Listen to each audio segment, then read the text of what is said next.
अद्रिका, जो एक छोटे से गांव से थी, जो जंगल के किनारे स्थित था, हमेशा से ही जंगल से गहरा संबंध महसूस करती थी।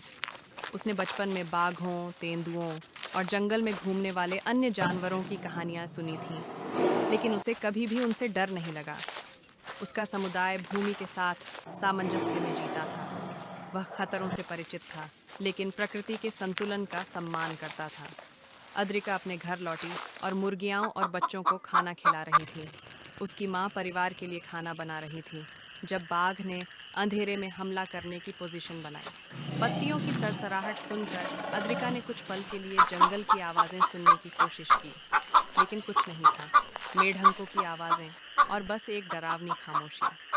अद्रिका ने दरवाज़ा खुलने की आवाज़ सुनी और जैसे ही उसने बाहर जाकर देखा, बाघ जो पहले से ही छुपा हुआ था। अद्रिका ने बाघ को देखा, जिसकी उसको बिल्कुल उम्मीद नहीं थी, और इससे पहले कि अद्रिका कुछ समझ पाती, बाघ ने अद्रिका पर अचानक से हमला कर दिया। अद्रिका की माँ जैसे चीख सुनकर दौड़ कर आई। बाघ अपना काम तमाम कर चुका था। ये इस बाघ का गांव में पहला शिकार था। हिमालय की तलहटी में बसे कुछ गांव, जो नेपाल बॉर्डर और भारत की सीमा में आते हैं, ऊंचे और समतल जमीनों पर बसे इन गांवों की सुंदरता देखते ही बनती है। प्रकृति की इस सुंदरता के बीच इन गांवों में बने खूबसूरत घर इन गांवों की सुंदरता को और बढ़ा देते हैं। गांवों तक पहुंचने के लिए बने खूबसूरत घुमावदार और पहाड़ियों पर कटे हरियाली से लबालब भरे ये रास्ते आपके सफ़र का मज़ा और बढ़ा देते हैं, और ये एहसास ही नहीं होने देते कि आप कितना चल चुके हैं। लहलहाते फसलों से भरे इन खेतों को देखना और इन फसलों की खुशबू को महसूस करना दिल के अंदर एक खूबसूरत एहसास पैदा करता है, और जी चाहता है कि बस इस नेचर की दुनिया में हमेशा के लिए खो जाए। उत्तराखंड में गांव के लोगों का कारोबार खेती करना और गेहूं, मकई, बाजरा, चना और फूलों की खेती करना मेन प्रोफेशन में से एक है। बुवाई के वक्त खेतों में जुताई करना, प्लेन करना और अनाज बोना अपने आप में एक अलग ही गांवों की पहचान बनाता है। जो लोग दूर खेतों से आ रही ट्रैक्टर्स की आवाजें कानों को खूबसूरत लगती हैं। कुछ लोग मॉर्निंग वॉक के लिए जाते हैं। गांव के लोगों का खेतों पर घूमने जाना, बागों में जाना या फिर रनिंग करना और एक गांव से दूसरे गांव जाना, ये सब एक रूटीन बना हुआ था। हरे भरे पेड़ों से आ रही चिद्दियों और मंजीरों की आवाजें ऐसा महसूस होता है जैसे प्रकृति एक सुर में गा रही है। गांवों में रह रहे लोग जिनके पास जमीनें नहीं हैं, वो खेतों में काम करते हैं, फसल बोने काटने या मवेशियों के लिए चारा लाने के लिए। इन जानवरों से कोई खतरा महसूस नहीं होता है। गिरी रोजाना खेतों से न्यार काट कर ले जाता है ताकि भैंसों और जानवरों के खाने का इंतजाम कर सके। लेकिन गिरी को कभी किसी जंगली जानवर का खौफ नहीं रहा और ना ही कोई हादसा पेश आया। हरिया और हरण दोनों खेतों पर गेहूं की और धान की बालियों से अनाज निकालने का काम करते हैं। गांव और कस्बों में मकान बनाने का काम भी साथ साथ चलता रहता है और कभी कोई अनहोनी नहीं हुई। कुछ परिवार मवेशी पालते हैं, जैसे गाय, भैंस, बकरी, भेड़ा, जिनसे दूध, दही, छाछ, घी और ऊन निकालते हैं, जिससे गांव के लोगों का जीवन गुजरता है। दिन भर मवेशियों को खुले खेतों में चारा खिलाना और शाम को इन जानवरों को वापस लाना, ये यहाँ के लोगों का एक खूबसूरत रूटीन है। चूंकि ये गांव हिमालय की तलहटी में बसे हैं, इसलिए वन पास ही में है, जहाँ से वाइल्ड एनिमल्स के आने का खतरा हमेशा बना रहता है। और ये जंगली जानवर, जिसमें शेर, चीते, लेपर्ड, भालू, गैंडे, भेदिए, जंगली बिल्ली और हिरनास पास ही घूमते देखे जा सकते हैं। इन जानवरों का गांव वालों से रिलेशन कुछ ऐसा है कि दोनों ने एक दूसरे के साथ जीना सीख लिया है और गांव वाले बिना खौफ के अपने काम घर में और जंगल में आसानी से कर लेते हैं। कुछ लोग अपनी जीविका चलाने के लिए नदी से मछली पकड़ने और मंडियों में बेचने का काम करते हैं। ये लोग सारा दिन पास ही नदी से जाल लगाकर मछली पकड़ते हैं और शाम को पास की मंडियों में बेचने के लिए ले जाते हैं और अपने परिवारों के खाने और पहनने का इंतजाम करते हैं। इस तरह गांव के लोगों का जीवन खुशी से गुजर रहा था। प्रकृति की खूबसूरती चारों तरफ फैली हुई थी। बहते हुए झरने, उड़ती हुई तितलियां, चारों तरफ मानो रंग बखेरती फिरती है। जंगली जानवर गांवों के आसपास ही बैठे आराम करते, शिकार करते और घूमते देखे जा सकते हैं। लेकिन किसी को किसी से कोई परेशानी नहीं होती है। ना जानवरों को इंसानों से और ना ही इंसानों को जानवरों से लगता है मानो ये एक दूसरे के लिए ही बने हैं। ऐसा है ये अटूट रिश्ता। इधर एक खुशहाल जिंदगी बसर हो रही थी। इन जानवरों के पैरों की आहट और आवाजें आसानी से सुनी जा सकती हैं। कुछ जानवर तो घरों के पास तक आ जाते हैं, लेकिन सब कुछ नॉर्मल रहता है। उधर नेपाल में एक बाघिन जिसका नाम चंपावत था, रात के सन्नाटे और बारिश में भारत की सरहद और उत्तराखंड की पहाड़ियों और गांवों में एंटर कर चुकी थी। अब इस बाघिन के टेरर और आतंक की बारी थी।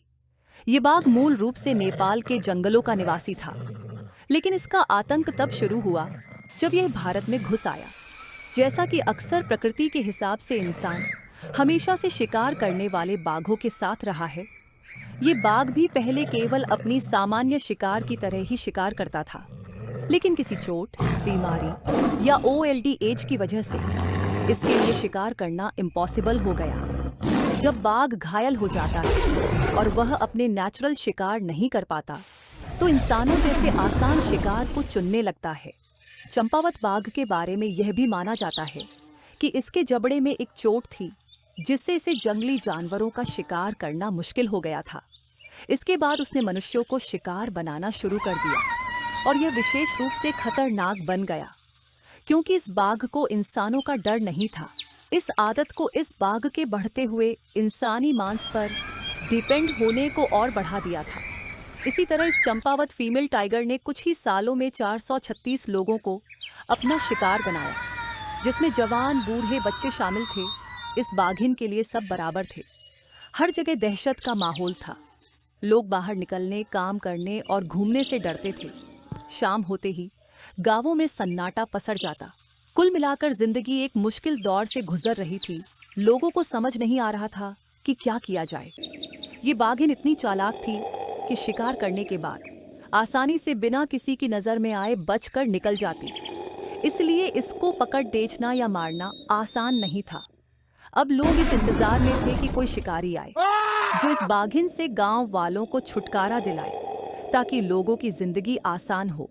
चंपावत बाघ का आतंक 19वीं सदी के अंत और 20वीं सदी की शुरुआत में हुआ था, विशेष रूप से 1900 से 1907 के बीच।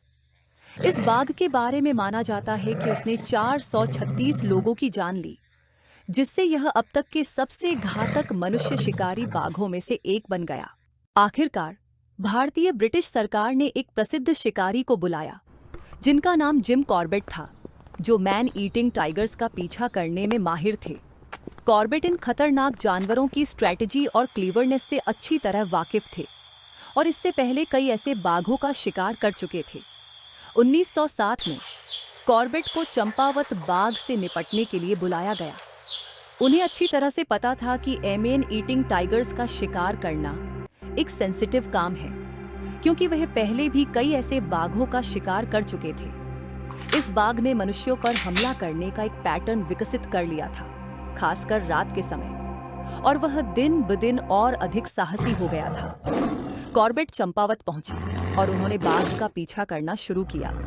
जिम कॉर्बेट ने अपनी जंगल में जानवरों द्वारा छोड़े गए निशानों को पढ़ने की कला का उपयोग करते हुए, जैसे पंजों के निशान और जानवरों के रास्ते, टाइगर को हर जगह तलाश किया गया, खास तौर पर बंजर पड़े मकान, गोडाउन्स, हट्स और देखने के लिए स्टैंड भी बनाए गए। बाघ को पकड़ डिजने के लिए हर वो इंतजाम किया गया जो जरूरी था। कॉर्बेट के पेशेंस और डिटर्मिनेशन ने आखिरकार उन्हें बाघ तक पहुंचाया और कई दिनों तक पीछा करने के बाद उन्होंने 19 दिसंबर 1907 को उस बाघ को मार गिराया। कॉर्बेट ने उस बाघ को मादा के रूप में पहचाना, जो मैन ईटिंग टाइगर्स जानवरों के लिए इजी नहीं था। मादा बाघ, खासकर जो बूढ़ी या घायल होती हैं, कभी कभी अधिक खतरनाक बन सकती हैं क्योंकि वे अपनी सामान्य शिकार को पकड़ने में सक्सेस नहीं होती हैं, इसलिए इंसानों का शिकार करना शुरू कर देती है, जो इनके लिए आसान होता है। जब बाघ को आखिरकार मारा गया तो ये सामने आया कि उसने लगभग 7 साल के दौरान 436 लोगों को मार डाला था। जिन लोगों की उसने हत्या की थी वे सिर्फ चंपावत के आसपास के गांवों से नहीं थे, बल्कि हिमालय की तलहटी के आसपास के क्षेत्रों से भी थे।